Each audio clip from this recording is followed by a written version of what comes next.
So the story of the Bible begins with an eternal being, a beautiful mind called God, or Elohim as he is sometimes referred to in the Hebrew manuscripts. It then describes how God takes the dim chaos of the uncreated world and turns it into this paradisical habitat, which also includes a garden called Eden. It is in this garden that we are introduced to the crown of his accomplishments, mankind, or in the Hebrew, Adam. And they are created in God's image, made to take care, harness the potential of God's creation, and rule the earth on God's behalf.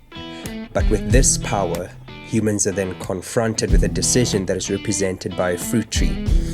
They could trust God and what he defines as good and evil, or they could seize power and decide for themselves what good and evil are.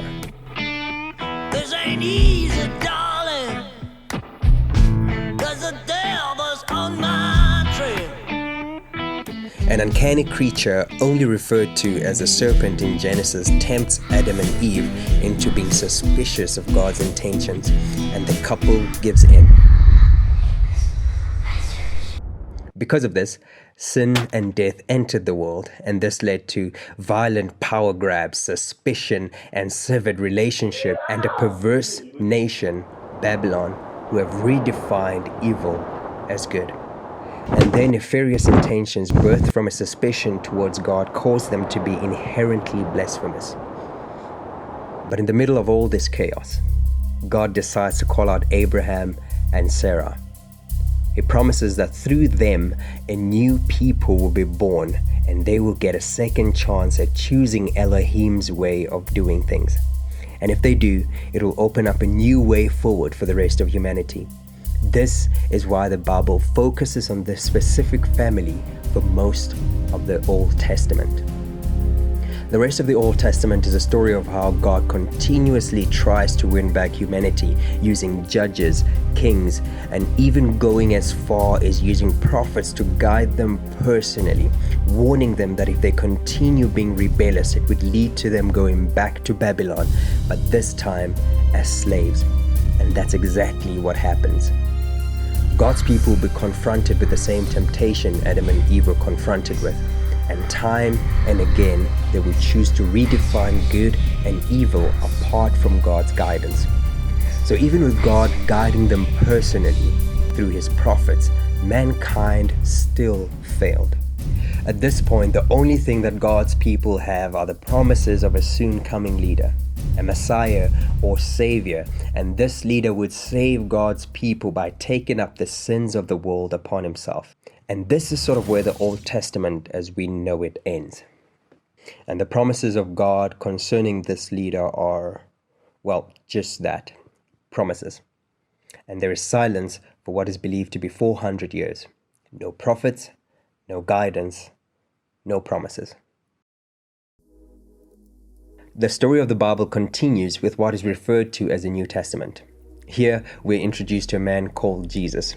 And he says that he is the fulfillment of the promises of the Old Testament, and that he is the leader that they've been waiting for, and who would take upon himself the sins of the world. He too is confronted by this uncanny serpent from Genesis, but he doesn't give in.